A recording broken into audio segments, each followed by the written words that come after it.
রাতে আসি সকালে যাই, দুপুর বেলাও বিশ্রাম নেই, কাজে কাজে জীবন শেষ, এরই নাম যে বিদেশ।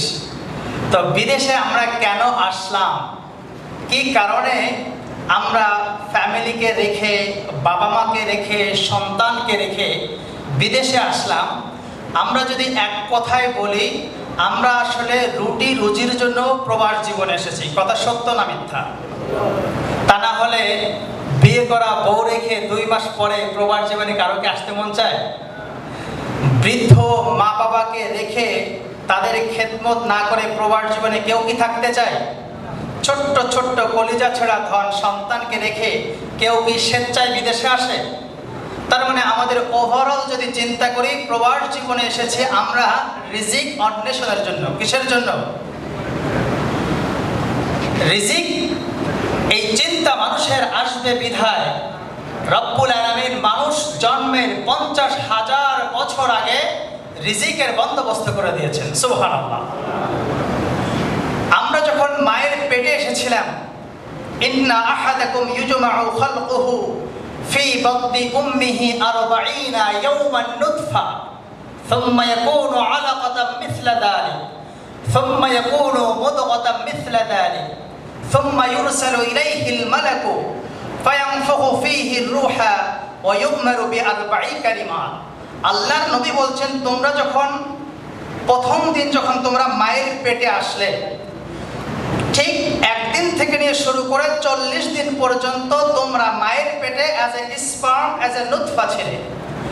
এরপরে তোমার বয়স যখন মায়ের পেটে 41 দিন হয়েছিল, সেখান থেকে নিয়ে 80 দিন পর্যন্ত আল্লাহ রব্বুল আলামিন তোমাকে একটা রক্তপিণ্ডে পরিণত করলেন। এরপরে আমাদের বয়স যখন 81 দিন শুরু হলো, 81 দিন থেকে নিয়ে 120 দিন পর্যন্ত আল্লাহ রব্বুল আলামিন আমাদের একটা গোশত টুকরায় পরিণত করলেন। এরপরে কি করলেন? ফায়ানফুখু ফীহির রূহা। এরপরে আল্লাহ রব্বুল আলামিন একজন ফেরেশতাকে মায়ের পেটে পাঠিয়ে দিয়েছিলেন। দেওয়ার পরে ফায়ানফুখু ফীহির রূহা, এরপর ওই ফেরেশতা রূহ ফুঁকে দিয়েছিল ওই ছোট্ট গোশত টুকরার মাঝে। এখানে যারা হাজবেন্ড রয়েছেন, আপনাদের প্রত্যেক ওয়াইফদেরকে এই কথা বলতে চেষ্টা করবেন যে তোমার পেটে যখন বাচ্চা 121 দিন বয়স হয়ে যায়, এরপরে আল্লাহ রাব্বুল আলামিন ছোট্ট এই গোশত টুকরার ভিতরে রূহ যখন ফুঁকে দেয়, আমাদের এই ছোট্ট আনবর্ন বেবিটা কিন্তু কানে শুনতে পায়। সুতরাং 120 দিন যেটা বলেছ, যেমন করে ব্যবহার করেছ, যেমন করে বকাঝকা করেছ, আজ থেকে কিন্তু এই সন্তানের দিকে তাকায় আর কিছু বলা যাবে না। কারণ আজকে থেকে যেটা বলা হবে সন্তান কিন্তু সেটা শুনতে পায়। বলা যাবে? সুতরাং সন্তানকে ভালো, আমরা অনেক সময় বলি, হুজুর আমার ছেলেটা কথা শোনে না, হুজুর আমার ছেলেটা বকাঝকা করে। কারণ তাকে তো ছোট্টবেলা থেকে মায়ের পেটে থাকা অবস্থাতে তাকে বকা শোনার ট্রেন আপ করেছে। ছোট্টবেলা থেকে মায়ের পেটে থাকা অবস্থায় তাকে, তার সামনে আমরা উল্টাপাল্টা কথা বলেছি। তাহলে ওই বাচ্চা যে কানে শুনতে পেল, পৃথিবীতে এসে তার মুখ থেকে কেমনে ভালো কথা বের হবে? এরপরে আল্লাহ রাব্বুল আলামিন 121 দিনের আনবর্ন, এখনো জন্ম হয় নাই, সেই ছোট্ট বাচ্চা কি খাবে? বিকাতবি রিজকিহি। প্রথমেই আল্লাহ রাব্বুল আলামিন ছোট্ট এই বাচ্চাকে রিজিকের বন্দোবস্ত করে দিলেন। সুবহানাল্লাহ। কেমন করে? পৃথিবীর কোনো ডাক্তার, কোনো ইঞ্জিনিয়ার, কোনো বিজ্ঞানী আজ পর্যন্ত কি কোনো খাদ্য বাইরে থেকে দিয়ে ওই ছোট্ট বাচ্চাকে কি খাওয়াইতে পেরেছে?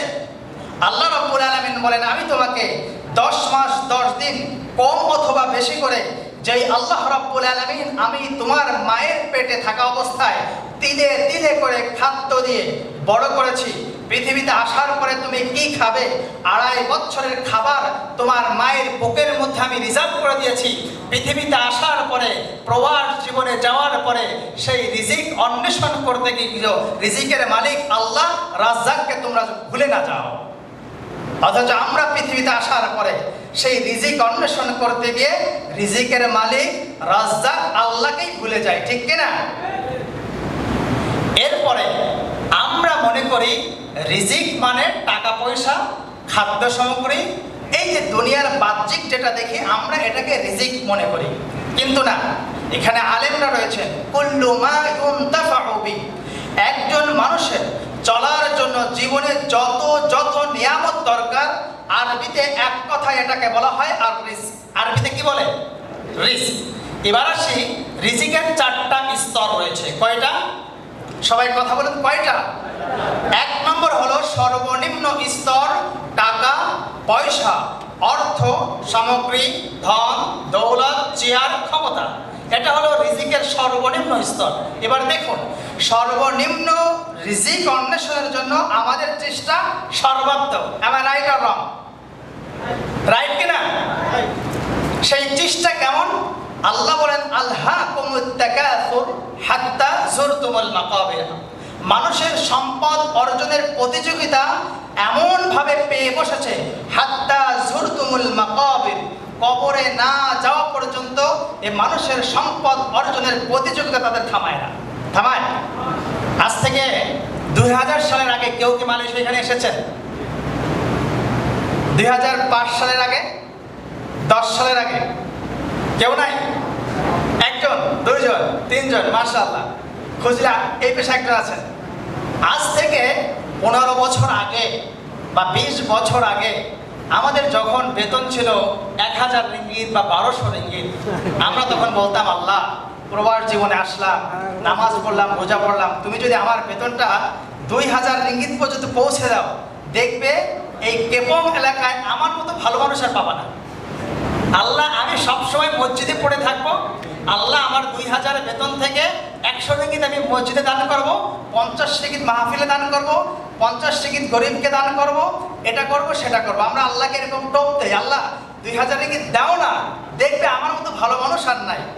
2010 সাল অথবা 20 সালে আমাদের সেম মানুষদের বেতন কিন্তু 2000 হয়ে গেছে।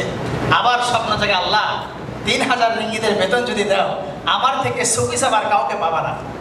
আল্লাহকে আমরা আবার টোপ দিই, আল্লাহ দাও না, দিয়ে দেখো না আমার মতো ভালো মানুষ আর পাবো কিনা। যখন 2025 সালে আমাদের অনেকের বেতন 3000 রিঙ্গিত, আমরা কি আল্লাহকে যে পরিমাণ ডেকেছিলাম আল্লাহ বেতনটা দাও, বেতন পাওয়ার পরের দিনই আমরা ঠিক 90 ডিগ্রি অ্যাঙ্গেলে আল্লাহকে ভুলে গেলাম। মসজিদে তো 50 টাকা দূরের কথা, 1 টাকাও দিলাম না। আবার জায়গায় আল্লাহ 5000 রিঙ্গিতের বেতন যদি পাই। আল্লাহর নবী বলছেন, লাউ আন্না লিবনি আদামা ওয়াদিয়াম মিন যাহাবিন আহাব্বা ইয়াকুনা লাহু ওয়াদিয়ান ওয়া লা ইয়ামলা আফাহু ইল্লা Turab. If the son of Adam had a valley of gold, then he would still like Allah, please give me second one. When Allah will give him second one, then he will ask Allah, please give me third one. Prophet says, nothing fills his mouth but dust. আদম সন্তানকে যদি একটা মাঠ ভরা, পৃথিবী পরিমাণ একটা মাঠ ভরা স্বর্ণ দেওয়া হয়, সে আবার হাত তুলে বলবে আল্লাহ দ্বিতীয় মাঠ ভরা যদি স্বর্ণ দাও। এই যে আমাদের প্রোগ্রামের আজকের এই কেপংয়ের, কল্যাণপুরের এই কেপংয়ের পাশে ছোট্ট একটা মাঠ আছে না, এই মাঠে যদি স্বর্ণকে স্তূপ করা হয় কয়েক ফিট, বলুন তো কত কেজি স্বর্ণ ধরবে? কত কেজি? কত মন? কত টন? পুরো বাংলাদেশের স্বর্ণপট্টি ঘুরেও কি এই পরিমাণ স্বর্ণ পাওয়া যাবে? তাহলে পুরো বাংলাদেশ ঘুরে যদি এই ছোট্ট একটা মাঠের স্বর্ণ পরিমাণ যদি না হয়, আল্লাহর নবী বলেন পৃথিবী পরিমাণ যদি একটা মাঠ করা হয় আর সেইখানে যদি স্বর্ণ দেওয়া হয়, মিসবাকে যদি স্বর্ণ দেওয়া হয়, সে আবার হাত তুলে বলবে আল্লাহ দ্বিতীয় মাঠ ভরা স্বর্ণ দেওয়া যায় না? দ্বিতীয় মাঠ ভরা স্বর্ণ দিলে আবার বলে আল্লাহ দ্বিতীয় মাঠ ভরা স্বর্ণ দেওয়া যায় না? আল্লাহর নবী বলেন এই আদম সন্তানের খাই খাই অভ্যাস কিছুতেই ভরবে না, ইল্লা তুরাব। আদম সন্তানের মুখ কেবলমাত্র শুধুমাত্র একমাত্র ভরতে পারবে, সেটা হলো কবরের 3.5 হাত মাটি। কবরের 3.5 হাত মাটি ছাড়া আদম সন্তানের মুখ আর কিছুতেই ভরবে না, ঠিক কিনা? দেখুন, আমরা যারা রুমে থাকি বা আমরা যারা একই রুমে 4 জন অথবা 5 জন থাকি, তখন আমরা 5 জনের সাথে কম্পেয়ার করি যে আমি তো প্রতিদিন 5 ওয়াক্ত নামাজ পড়ি, আমার পাশের লোক তো মাত্র 3 ওয়াক্ত নামাজ পড়ে, তার বেতন 5000 রিঙ্গিত আর আমার বেতন মাত্র 3000 রিঙ্গিত। অথচ সেম রুমে তার বাম পাশে আরেকজন লোক থাকে যার বেতন মাত্র 1000 রিঙ্গিত। কয় হাজার রিঙ্গিত? মাঝখানের জনের 2000 রিঙ্গিত, ডান পাশের জনের 5000 রিঙ্গিত, বাম পাশের জনের 1000 রিঙ্গিত। আমরা ভুলেও তার দিকে তাকাই না, আমরা সবসময় চিন্তা করি আল্লাহ তার বেতন কেন 5000 রিঙ্গিত। এই চিন্তা চেতনা আমাদের মানসিক একটা রোগ হয়ে দাঁড়িয়েছে। এই অন্যের দিকে তাকাইতে তাকাইতে আমি যে একটু কামাই করে ভালো আছি, এই কথাটাই আমরা ভুলে যাই। দেখুন, আমাদের আপনাদের গ্রামে এক চক্ষু মানে একটা চোখ নষ্ট আছে এমন লোক আছে না? সে যদি সবসময় দুই চক্ষুওয়ালার দিকে তাকায় তাহলে তার কষ্ট লাগবে।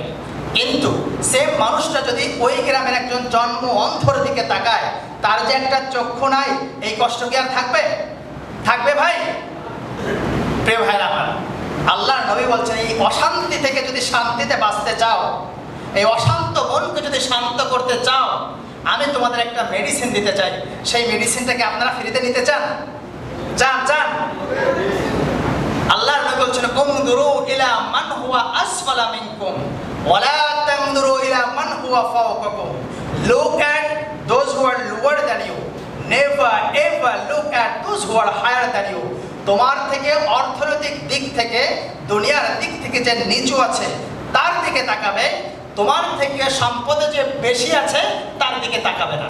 কেন তাকাবো না? দেখুন, এই পৃথিবীতে আমরা মনে করি টাকাটাকেই একমাত্র সুখের মাধ্যম মনে করি, কিন্তু সুখে থাকার অন্যতম একটা মাধ্যম হলো টাকা, কিন্তু সুখের একমাত্র মাধ্যমই টাকা না। আই রিপিট, সুখে থাকার অন্যতম একটা মাধ্যম হলো টাকা, তবে টাকাই সুখের একমাত্র মাধ্যম না। Let me give you example. এই পৃথিবীতে বর্তমান এখন সবচেয়ে ধনী ব্যক্তি কে আছে? Elon Musk. মাশাআল্লাহ, ভাই বলছেন। এর আগে ছিল বেজোস 2019 সালে, এর আগে ছিল বিল গেটস, তাই না? এই তিনজনের নাম বললাম, সবাই তো আপনারা একে চিনেন। পৃথিবীর একমাত্র ধনী ব্যক্তি তারা। তাদের সম্পদ কয়েকটা দেশের সম্পদের সমান হতে পারে। এই তিনজন ব্যক্তিকে তাদের বউ তাদের ডিভোর্স দিয়ে চলে গেছে। এবার বলুন, ইলন মাস্কের বউয়ের কি টাকার অভাব ছিল ইলন মাস্ককে ডিভোর্স দিতে হলো? এই বিল গেটস বেচারা মুরব্বী মানুষ, এই বুড়োকালে তার বুড়ি বিটিটা তাকে রেখে চলে গেল। তার ওয়াইফের কি লিপস্টিকের টাকা ছিল না, এই কারণে চলে গেছে। এই যে বেজোস 2019 সালে যে ধনী ছিল, এই লোকটার কি টাকার অভাব ছিল যার কারণে তার বউ তাকে রেখে চলে গেল? যদি টাকার একমাত্র সুখের মাধ্যম হতো, তাদের ঘরে আগুন জ্বলতো না, ঠিক কিনা? আমার বাংলাদেশে অনেক মানুষ একবেলা খাইতো, দুই বেলা খাইতে পারে না, একদিন ভালো খাবার খাইতো, 30 দিন খেতে পারে না। এদের ঘরেও এখনো অশান্তি আসে নাই, কারণ এরা জানে টাকাই একমাত্র সুখের মাধ্যম নয়, তবে টাকা থাকলে ওর থেকে আরেকটু ভালো থাকতে পারে, ঠিক কিনা? অথচ আমরা এই টাকাটাকেই পৃথিবীর একমাত্র রিজিক মনে করেছি, আর এটাকেই আমরা আঁকড়ে ধরে বসে আছি। প্রিয় ভাইরা, আল্লাহর নবীর কাছে একজন ব্যক্তি এসে বলে, ইয়া রাসূলুল্লাহ, দুল্লানি আলা আমালি ইদা আমিলতুহু আহাব্বানি আল্লাহ ওয়া আহাব্বানি আন-নাস। ফাকালা ইজহাদ ফিদ দুনিয়া ইউহিব্বুকা আল্লাহ ওয়াজহাদ ফীমা ইনদান নাস ইউহিব্বুকা আন-নাস। একজন ব্যক্তি এসে বলল, হে আল্লাহর রাসূল, আপনি আমাকে একটা উপদেশ দেন। কয়টা উপদেশ? কয়টা? একটা উপদেশ দেন, যেই এক উপদেশে পৃথিবীর সব মানুষ আমাকে যেন ভালোবাসে, আর পৃথিবীর মালিক আল্লাহ যেন আরশে আজিম থেকে আমাকে ভালোবাসে। এটা আমাদের চাওয়া কিনা? আমরা মানুষের কাছে ভালো হতে চাই কিনা? আল্লাহ আমাদের ভালোবাসুক, এটা আমরা চাই কিনা? তখন আল্লাহর নবী বলেন, শোনো, তাহলে আমি তোমাকে একটা কথা বলি, ইজহাদ ফিদ দুনিয়া ইউহিব্বুকাল্লাহ ওয়াজহাদ ফীমা ইনদান নাস ইউহিব্বুকান নাস। অন্যর কাছে যেইটা আছে ওইটার পাওয়ার আশা ত্যাগ করে দাও।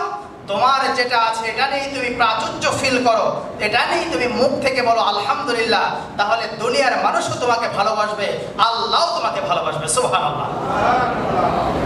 তাহলে আমরা কি মানুষের সাথে কম্পেয়ার করব? এখানে বাবা হয়েছেন কে কে? কে কে দেখি?